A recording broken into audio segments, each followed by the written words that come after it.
Major funding for KPBS Evening Edition has been made possible in part by Anderson Plumbing, Heating and Air, proud to support the mission of KPBS and privileged to serve San Diego clients. Anderson Plumbing, Heating and Air, helping homeowners maintain drain, heating, and cooling systems since 1978. And by the Conrad Prebys Foundation, Darlene Marco Shiley, and by the following.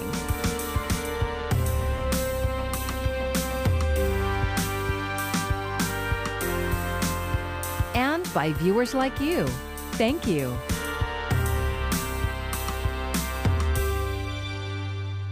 Good evening. It's Wednesday, October 7th. Thanks for joining us. I'm Maya Trabulsi. In years past, the vice presidential debate may have been a bit of an afterthought, but not in 2020. As President Trump recovers from COVID-19, tonight's meeting between Vice President Mike Pence and California Senator Kamala Harris carries added significance. There will also be some added space between them. Camila Bernal has a preview of what we'll see 1 hour from now.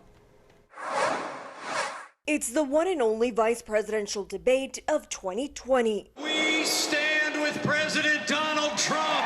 Vice President Mike Pence is expected to continue the attack on liberal ideas and defend the Trump administration. Joe Biden and Kamala Harris would set America on a path of socialism and decline, and we're not gonna let it happen. All of us will stand together for a better future. Senator Kamala Harris is likely focusing on what she believes is President Trump's mishandling of the pandemic and attack the VP as the head of the coronavirus task force, which the Biden campaign says has failed to protect the country. After President Trump and more than a dozen senior officials at the White House tested positive, health experts worry that Pence may have been exposed to the virus. Safety must be job one for this debate. Pence physician says he was not in close contact with anyone who tested positive. His team also says he's tested negative several times and have agreed to a number of new safety measures, including plexiglass barriers. The debate will consist of 9 10-minute discussions, and it will start with a question. Pence and Harris will each have 2 minutes to answer, and after that, they'll have 6 minutes to debate. In Salt Lake City, Utah, I'm Camila Bernal. Now, the one and only vice presidential debate starts in less than an hour. PBS NewsHour will begin its live coverage at 6 p.m. here on KPBS, and we'll have analysis following the debate's conclusion. The second presidential debate is scheduled for next week, but there are questions as to whether it will take place due to President Trump's COVID-19 diagnosis. 2 of California's largest school districts are removing a letter from President Trump inside grocery boxes going to needy families. San Diego Unified announced they were doing it to protect local residents, while LA Unified announced today they were pulling the letters fearing they could be in violation of federal law. KPBS reporter Matt Hoffman has more.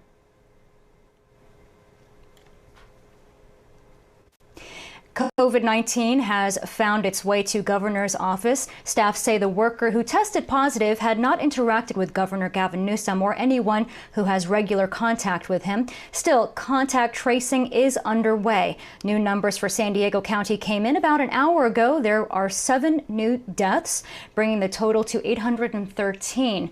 We are approaching 50,000 cases since March. Imperial County has topped 12,000 cases with 325 deaths. John Carroll has more of today's developments. And we want to shift the conversation away from each week anxiety over are we going to be in the higher purple tier to a conversation about how quickly can we lower our case count to go to the lower tier. Coming soon, a new way for San Diego County and all counties in the state to get to a lower tier.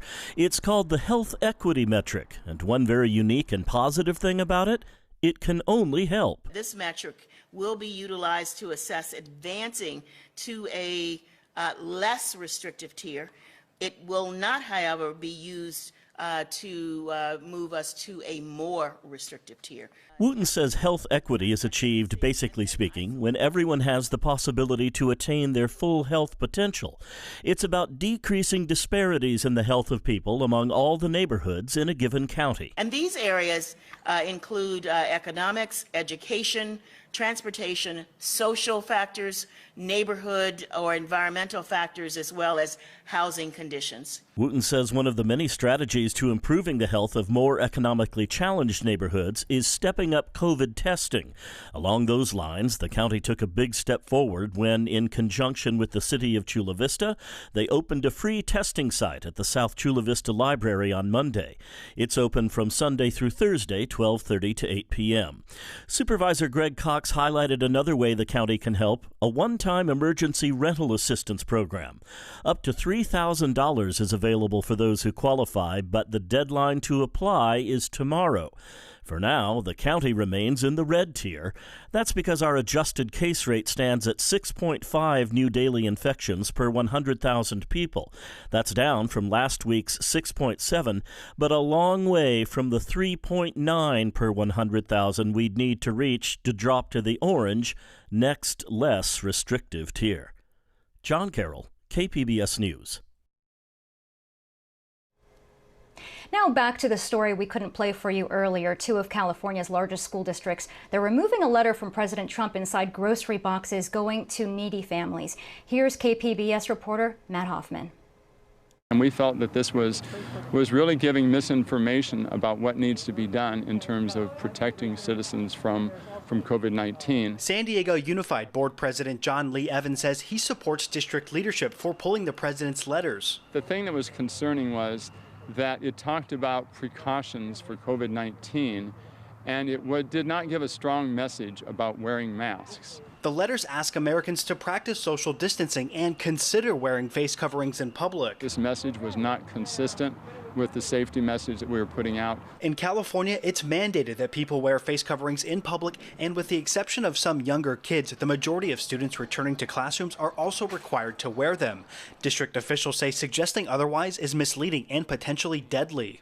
So they are being removed from the lunches. San Diego Unified says they started noticing these letters yesterday inside USDA grocery boxes, part of the Farmers to Family program, which connects local distributors and farmers to people in need. In a statement about removing the presidential letters, San Diego Unified Superintendent Cindy Martin said the science is clear. Masks work to prevent the spread of coronavirus, and wearing them is required on SD Unified campuses. Each time you deliver a food box to a family, you show them that in this country, no one is forgotten. A spokesperson for the USDA says the letter from the president contains health information that is critical for slowing the spread of COVID-19, and that politics has played zero role in the Farmers to Family program. Adding the letters from the president have been going out for months now, but it doesn't appear that everyone is getting them. A spokeswoman for the Grossmont Union High School District in San Diego's East County says they too are part of the USDA program, but haven't noticed any letters inside their grocery boxes. Matt Hoffman, KPBS News. Mixed messages from President Trump on federal help for the economic fallout. Within hours, Trump went from ending talks on a new stimulus package to asking for more checks for struggling Americans. Mandy Gaither has our update from Washington. From small businesses across the country forced to close. For us to have to shut down because of this situation that we're all in right now, it's heartbreaking. To the out-of-work Americans, an airline industry struggling to stay afloat. Many are hurting. I worked my last flight on October 2nd, and I walked off the plane, and then as of midnight that night, I was done. No job to go back to. On Tuesday, President Trump tweeted that he'd halted stimulus negotiations with the Democratic-led House of Representatives, but later that day seemed to backtrack, saying he would support certain isolated measures, including stimulus checks for individuals, help for the airline industry, and more funding for the Paycheck Protection Program. However, aides on Capitol Hill say bipartisan negotiations, which were already in a tenuous place, are done for the moment. Bottom line, federal stimulus money isn't coming anytime soon. The tweets and the back and forth yesterday don't matter. Congress needs to act. Meanwhile, U.S. health officials are warning of more coronavirus illnesses and deaths as fall turns to winter. Half of U.S. states are now reporting increased COVID-19 cases. Every day that goes by, more people are popping up that are infected. Mandy Gaither, KPBS News. With no federal stimulus anytime soon, states will be left hanging to fill massive budget shortfalls. Capitol Public Radio's Nicole Nixon tells us that means what that means for California. Don't expect another stimulus check or another boost to unemployment benefits, at least until after the election. That was the message from President Donald Trump after another round of spending negotiations failed. In California, the pandemic led to a $54 billion budget shortfall. To help fill the gap, state workers were furloughed and courts and education funding got cut. Lawmakers hoped a new federal stimulus package would help backfill some of those cuts. But now that's looking increasingly unlikely before the state's soft deadline later this month, says H.D. Palmer with the California Department of Finance. The near term means that we're not going to make any adjustments before October the 15th. The trigger cuts will remain in place. But Palmer says if the federal government passes something before the end of the year, the state wouldn't turn down the additional money. In Sacramento, I'm Nicole Nixon. Some good news for those who don't want to cut the census timeline short. A federal appeals court says the count can continue. The Ninth Circuit Court of Appeals, based in California, ruled today to keep the extended deadline of October 31st. That's a defeat for the Trump administration that wanted the 2020 census to end in September. The case could still be appealed to the U.S. Supreme Court. Among other things, the census determines how many seats each state gets in Congress and the distribution of federal dollars. I'm Judy Woodruff. Tonight on the NewsHour, the president's dismissal of the coronavirus outbreak at the White House sets the stage for tonight's debate between Mike Pence and Kamala Harris. Coming up at 7 after Evening Edition on KPBS. Seniors move into nursing homes expecting safety and care. A woman said she experienced the opposite at Avocado Post-Acute Nursing Home in El Cajon. She told KPBS's Amita Sharma she was sexually assaulted by a caregiver, and a state investigation revealed that Avocado's mishandling of her case put her and others at further risk. Warning, this report includes graphic content that may be disturbing to some viewers. I was going into shock. 73-year-old Catherine Gotcher-Girolamo says a certified nursing assistant at Avocado Post-Acute shoved her face into a pillow and sexually assaulted her early one morning in June of 2019 during a diaper change. I'd asked him to stop, and he kept telling me that he had to clean me. And I kept saying, no, you're hurting me. And he kept hurting me, and I just went limp, and I just went into further shock. So it was horrible. Gotcher-Girolamo says she immediately told other caregivers that nursing assistant Matthew Flukiger had sodomized her with his fingers. She was confident Avocado management would act swiftly against Flukiger. I expected them to fire him immediately. Instead, Avocado suspended him and then allowed him to return to work 3 days later, according to an investigative report by the California Department of Public Health. That's one of the most alarming aspects of the case. Lawyer Scott Fikes represents Gotcher-Girolamo, who no longer lives at Avocado but is suing the facility. He said seeing the caregiver again horrified Gotcher-Girolamo. She'd been through the trauma of a sexual assault, and then now you have the almost, disorienting and terrifying event of seeing this person back where you live. Avocado eventually fired Flukiger. KPBS went to his home in El Cajon. Hi there. Hi. We're with KPBS. Are you Matthew Flukiger? Hi, no statement. You've been accused of sexual assault. The delay in firing Flukiger was one in a series of decisions by Avocado management that traumatized Gotcha Girolamo and jeopardized her and other residents. Every member of Avocado's staff is required by law to report sexual abuse allegations to the proper authorities within 2 hours. The state investigation found that the abuse was not reported within the 2-hour period, nor did the facility submit an investigation of the complaint to the state within 5 working days as required. This, despite the fact that Gotcha Girolamo told 2 staffers immediately after the alleged attack. She also met with Avocado's administrator, Dina Mucchini, later that day. Yet Mucchini said to investigators that she was only immediately aware of, quote, rough handling, not sexual abuse. But Gotcha Girolamo says she stated clearly to Mucchini that she was sexually assaulted. I think the people at Avocado that failed to report this whole thing properly, and that they should never be allowed to work in nursing homes again, ever. That would be justice. Avocado management also waited 8 days to report the allegations to the El Cajon police, hampering efforts to gather vital evidence. So far, no charges have been filed. There's more. State investigators also revealed that Flukiger had been accused of sexual misconduct at Parkway Hills Nursing and Rehabilitation in La Mesa before Avocado hired him. It was alleged that he propositioned a patient there that he would provide them a carton of cigarettes in exchange for oral sex. Records also show that Flukiger was hired at San Diego Post-Acute, another nursing home in El Cajon, just weeks after Avocado fired him, and he allegedly sexually assaulted another woman there. It wasn't until last month, more than a year after his alleged assault on Gotcha Girolamo, that the Department of Public Health finally revoked his license to practice as a certified nursing assistant.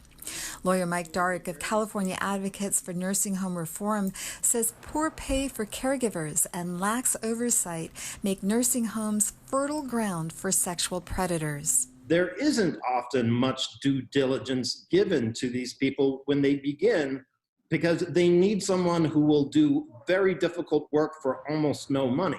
Gotcha Girolamo says she is now left feeling insignificant. That I was not protected. I was not protected. And when I went for help, I did not get it immediately.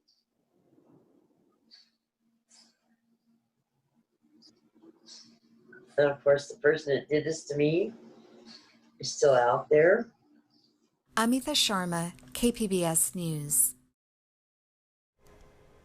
This story is the first of a 2-part series on Avocado Post-Acute Nursing Home.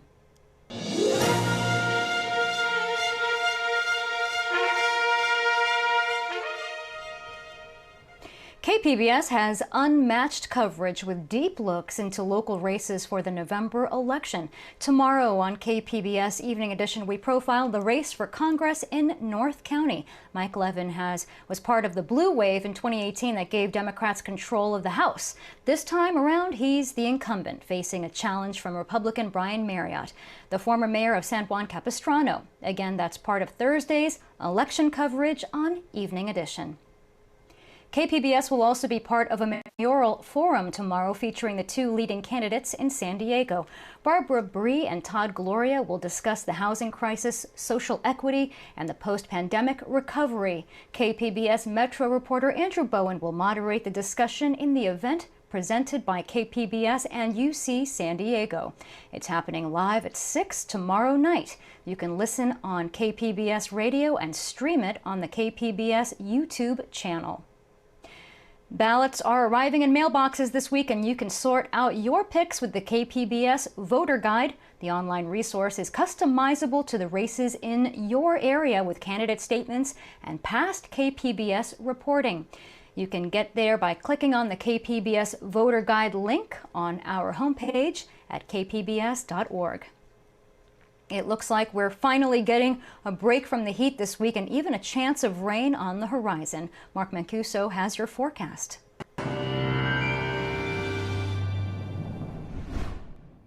Our cooling trend continues for the next couple of days. Along the coast, we'll see near average temperatures, but inland sections in the interior valleys over to the mountains and deserts, the temperatures will actually drop a little bit below average. And with a trough breaking off the coast of Southern California at the end of the week this weekend, you may see a spotty shower around on Saturday, not amounting to much. And then next week, we're back to some warmer time. So it'll be warmer early next week, and it will continue dry. For tonight, you can see how the clouds come rolling inland. Our temperatures tonight drop down to 48 in Ramona, 60 in El Cajon, San Diego 64, Oceanside at 57. For tomorrow, the cooling continues to spread inland. And with that cooling spreading inland, we'll see plenty of clouds in the morning. And then the afternoon, we'll break into some sunshine. Oceanside down to San Diego, hovering in the mid-70s. Lower 80s, Ramona and El Cajon. So we're pretty close to average, maybe a little bit below. Borrego Springs is at 97 and Mount Laguna at 69. Now, for Friday night through Saturday night, we're looking at a trough moving into the west. And with this trough, there'll be plenty of rain to the north, which is great.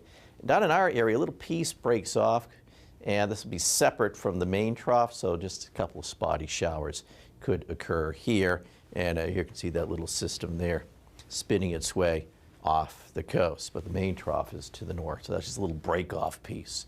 So as we take a look at our temperatures for you, we're near average, then a little bit warmer on Monday.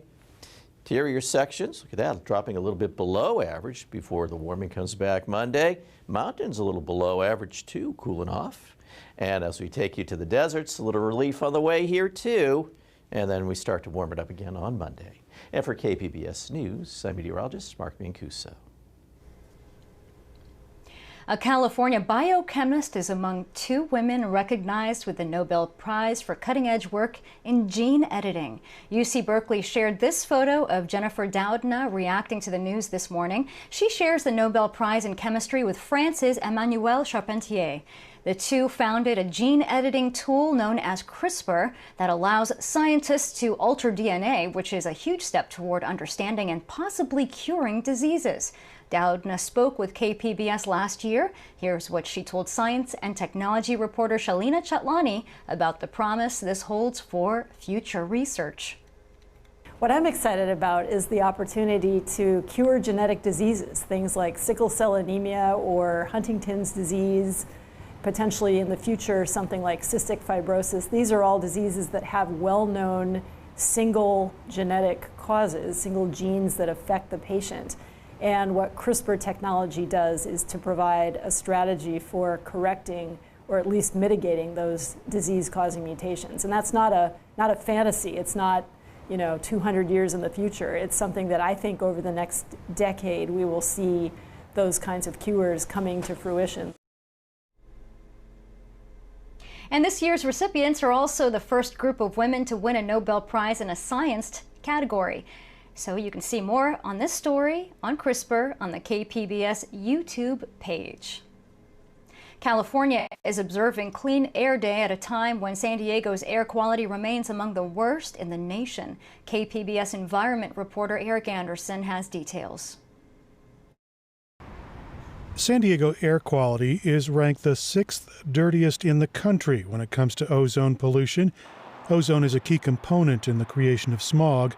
County Supervisor Nathan Fletcher sits on the state's Air Resources Board. He says the impact of that pollution kind of depends on where people live. A child in Barrio Logan is 8 times more likely to have asthma than a child in La Jolla. And that is morally wrong. I think we can all agree that no one's child should be that much more likely to develop asthma. We know it leads to respiratory and heart illness. We know from a study out of Harvard University that you're much more likely to die from COVID, a respiratory illness, if you live in one of these communities with higher levels of pollution. Fletcher praises the call to stop selling gas-powered vehicles in California by 2035.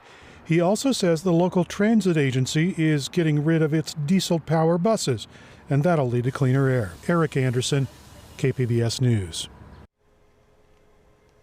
And it was a rough night for Padre fans to begin their playoff series with the Dodgers. LA took Game 1 in Arlington. The Padres will try to even up the 5-game series tonight with Zach Davies on the mound. They're already down a pitcher. Mike Clevenger left last night's game early with a recurring injury to his arm. All games are being held in Texas as a bubble site due to COVID-19. A couple of schools in University City will get a big upgrade with a joint-use aquatic center. KPBS reporter Jacob Ayer shows us how voters helped make it happen. Construction is starting on Stanley Middle School to modernize its campus and build a joint-use aquatic center. No student should graduate from Sandy Unified without knowing how to swim. We live in Southern California. We live next to the ocean. It's important that students learn to swim in their PE classes, and this is going to provide that opportunity. Just a few blocks away, Spreckles Elementary School will also begin major construction to bring new buildings to its campus. Most of the funding comes from 2 bond measures, one passed in 2012 and the other in 2018. The project is largely being funded by the school district, about $12 million for the total project. There's only a very small contribution by the city. In addition to the pool, the Stanley Middle School improvements include an outdoor pavilion and a public use path. Evans says the district is setting a template for aquatic centers at other schools. Our bond measure allows for at least building 10 pools connected with the various high schools across the district, and we need partners. And in this case, we have the city of San Diego, and now we have a template for other high schools, other areas of the city, where we will be more ready to develop an agreement. The project at Spreckles Elementary School includes a new 2-story classroom building and a new joint-use grass playfield. Once these projects approach completion, the modernization of Stanley Middle School will begin. The multi-phased project is projected to be fully completed by 2024. Jacob Ayer, KPBS News. An orphaned mountain lion cub is doing much better in the care of San Diego Humane Society's Project Wildlife Center in Ramona. Firefighters found the cub near a road in Riverside County, weak, emaciated, and dehydrated. 1 month later, the 14-week-old cub has doubled her weight and is more active every day. The Project Wildlife team is hopeful she will make a full recovery. Oh, she's so cute. Now, a reminder, the vice presidential debate begins tonight at 6. That's when PBS NewsHour will begin live coverage. The debate will last about 90 minutes, as is the only debate between Mike Pence and Kamala Harris. You can watch it here on KPBS, you can listen on KPBS Radio, or you can stream it at kpbs.org. And you can find tonight's stories on our website, kpbs.org/evening edition. Thank you for joining us. I'm Maya Trabulsi. Have a great evening. Major funding for KPBS Evening Edition has been made possible in part by Anderson Plumbing, Heating and Air, proud to support the mission of KPBS and privileged to serve San Diego clients. Anderson Plumbing, Heating and Air, helping homeowners maintain drain, heating, and cooling systems since 1978. And by the Conrad Prebys Foundation. Darlene Marco Shiley.